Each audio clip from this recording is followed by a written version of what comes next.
Israel और फिलिस्तीन के बीच जारी युद्ध। पीएम मोदी ने इजरायली पीएम से फोन पर की बातचीत। पीएम ने ट्वीट करते हुए बताया, भारत इस मुश्किल घड़ी में इजराइल के साथ है। पीएम ने खिलाड़ियों से की मुलाकात। हांगझोउ में से लौटे सभी खिलाड़ियों का पीएम ने किया स्वागत। खेल मंत्री अनुराग ठाकुर और कई नेता भी रहे मौजूद। सीएम धामी ने तैयारियों का लिया जायजा। जनता भी कर रही बेसब्री से पीएम का इंतजार। पिथौरागढ़ में जनसभा को संबोधित करेंगे पीएम। आगामी चुनाव को लेकर सरगर्मियां तेज। अमित शाह ने जन गर्जना सभा को किया संबोधित। राजनीतिक पार्टियों पर गृह मंत्री ने जमकर साधा निशाना। आप सांसद संजय सिंह को नहीं मिली राहत। 13 अक्टूबर तक ईडी की हिरासत में रहेंगे संजय सिंह। ईडी ने की संजय सिंह के ठिकानों पर छापेमारी। नमस्कार, आज की खबर में आपका स्वागत है। मैं हूं आपके साथ शिखा मेहरोत्रा। शुरुआत करते हैं आज की बड़ी खबरों की। प्रधानमंत्री नरेंद्र मोदी के पिथौरागढ़ दौरे की धामी सरकार ने पूरी तैयारियां कर ली हैं। सीएम धामी ने आज पिथौरागढ़ पहुंचकर तैयारियों का जायजा लिया। वहीं सीएम पुष्कर सिंह धामी ने कहा कि प्रधानमंत्री पिथौरागढ़ दौरे के दौरान आदि कैलाश, पार्वती कुंड, गुंजी और जागेश्वर धाम जाएंगे। इसके बाद प्रधानमंत्री पिथौरागढ़ में जनसभा को संबोधित करेंगे। प्रधानमंत्री के दौरे की सभी तैयारियां पूरी कर ली गई है। सीएम धामी का कहना है कि प्रधानमंत्री का उत्तराखंड से विशेष लगाव है। राज्य की जनता भी प्रधानमंत्री के दौरे का बेसब्री से इंतजार कर रही है। मुख्यमंत्री का कहना है कि प्रधानमंत्री के कुशल नेतृत्व में बद्रीनाथ, केदारनाथ का तेजी से विस्तार हुआ है। वहीं अब मानस खंड का विकास होगा। प्रधानमंत्री ने मानस खंड के विकास को अपनी प्राथमिकता में रखा है। प्रधानमंत्री के यहां आने से पर्यटन की गतिविधियां बढ़ेंगी।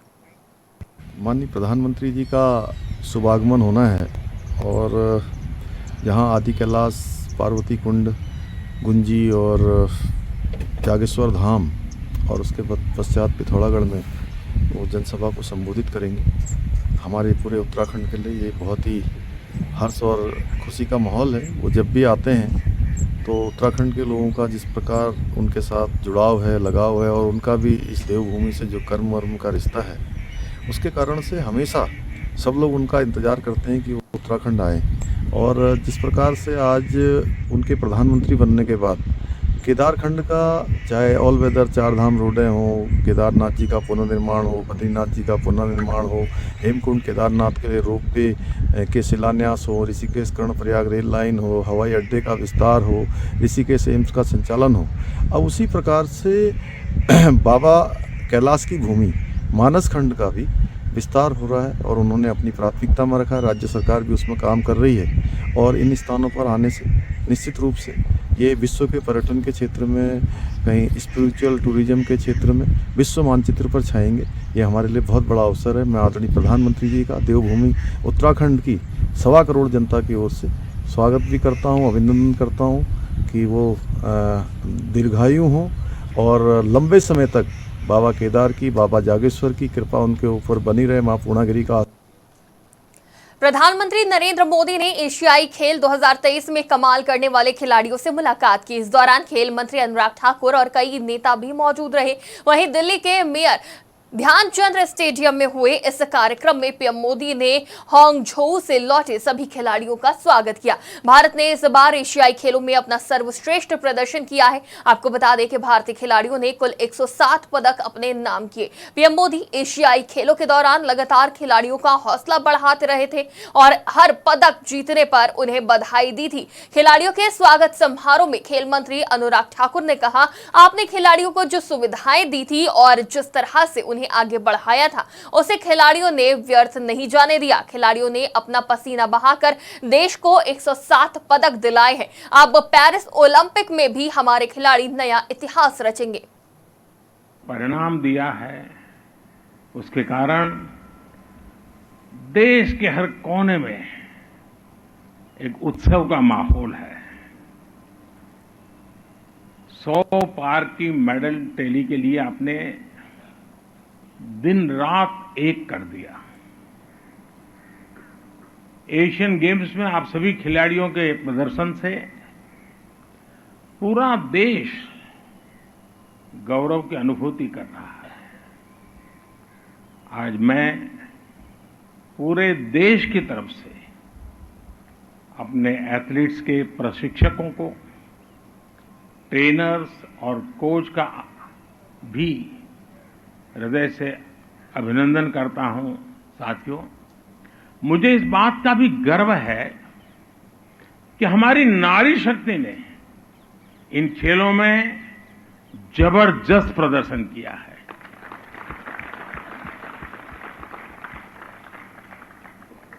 जिस जज्बे के साथ हमारी महिला खिलाड़ियों ने अपना प्रदर्शन किया, वो बताता है कि भारत की बेटियों का सामर्थ्य क्या है। भारत ने एशियन गेम्स में जितने मेडल जीते हैं, उनमें से आधे से ज्यादा हमारी फीमेल एथलीट ने जीते हैं। बल्कि इस ऐतिहासिक सफलता का शुभारंभ भी हमारी महिला क्रिकेट टीम ने ही किया था। बॉक्सिंग में बेटियों ने सबसे ज्यादा मेडल जीते। ट्रैक एंड फील्ड्स में तो ऐसा लग रहा था कि जैसे हमारी बेटियां सबसे आगे निकलने के लिए ही उतरी हैं, वो जैसे तय करके आई है। भारत की बेटियां नंबर 1 से कम में मानने को तैयार नहीं है, और यही नए भारत की स्पिरिट है। देश को आपसे भी तो कुछ अपेक्षा है कि नहीं है? पूरा करेंगे? देखिए मेरे प्यारे एथलीट्स, देश इस समय ड्रग्स के खिलाफ निर्णायक लड़ाई लड़ रहा है। ड्रग्स के दुष्प्रभाव के बारे में आप सभी बहुत अच्छी तरह जानते हैं। अनजाने में हुई डोपिंग भी किसी खिलाड़ी का कैरियर तबाह कर देती है। कई बार जीत की चाहत कुछ लोगों को गलत रास्तों की तरफ ले जाती है, लेकिन इससे ही आपके और आपको, हमारे युवाओं को आपके द्वारा मैं सतर्क करना चाहता हूं।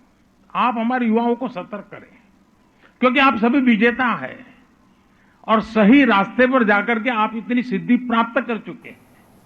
तो गलत रास्ते पर किसी को जाने की जरूरत नहीं है, आपकी बात मानेगा, और इसलिए आप इसमें बहुत बड़ा रोल प्ले।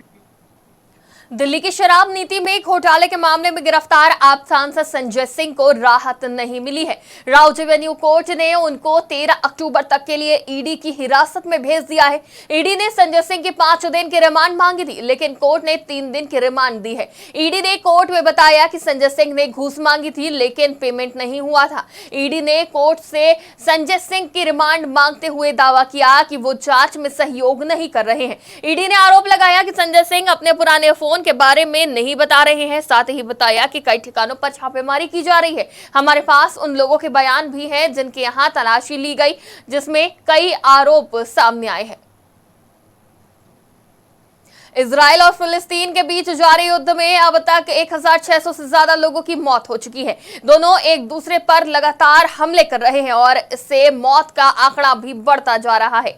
इस बीच जंग के चौथे दिन इजरायली पीएम बेंजामिन नेतन्याहू ने प्रधानमंत्री नरेंद्र मोदी से फोन पर बातचीत की। इस दौरान उन्होंने पीएम मोदी को जंग के बारे में पूरी जानकारी दी। इसके बाद प्रधानमंत्री मोदी ने ट्वीट कर कहा, भारत के लोग इस मुश्किल घड़ी में इजराइल के साथ हैं। हम हर तरह से आतंकवाद के खिलाफ है। वहीं इस बात की जानकारी पीएम मोदी ने अपने एक्स हैंडल पर दी। पीएम मोदी ने ट्वीट कर लिखा कि मैं प्रधानमंत्री नेतन्याहू को उनके फोन कॉल और मौजूदा स्थिति पर अपडेट प्रदान करने के लिए धन्यवाद देता हूं।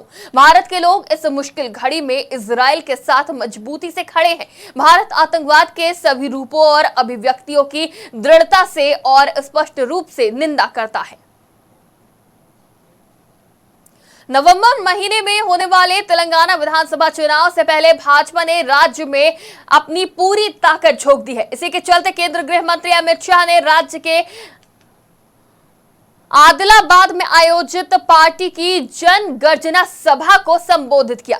इस सभा में गृह मंत्री अमित शाह ने राज्य के सीएम केसीआर, कांग्रेस और ओवैसी पर भी जमकर निशाना साधा। तेलंगाना के सीएम के चंद्रशेखर राव पर निशाना साधते हुए अमित शाह ने कहा कि तेलंगाना की सरकार 10 साल तक चली, लेकिन सीएम ने गरीब, किसान, दलित, आदिवासी के लिए काम नहीं किया। साथ ही कहा कि कांग्रेस ने आज तक सिर्फ गरीबी की बात की, लेकिन उनके लिए कुछ किया नहीं। अमित शाह ने आरोप लगाया कि इंडिया गठबंधन वाली कांग्रेस पार्टी ने 12 लाख करोड़ का घपला, घोटाला और भ्रष्टाचार किया है। उन्होंने भाजपा की तारीफ करते हुए कहा कि हम पर कभी भ्रष्टाचार का आरोप नहीं लगा। अमित शाह ने वादा किया कि भाजपा की सरकार आने पर राज्य के हर जिले में 17 सितंबर को हैदराबाद मुक्ति दिवस मनाया जाएगा। उन्होंने एक ही काम किया, 10 साल में केटीआर को मुख्यमंत्री कैसे बनाया जाए, इसकी चिंता का काम किया है। ये जो मुख्यमंत्री है, उनका एक ही लक्ष्य है, अपने बेटे केटीआर को मुख्यमंत्री बनाना। और हमारा लक्ष्य है आदिलाबाद के हर ट्राइबल जवान को नौकरी, शिक्षा और किसान के खेत में पानी। आज की बड़ी खबरों में फिलहाल इतना ही। देश और दुनिया की तमाम खबरों के लिए देखते रहिए आज की खबर।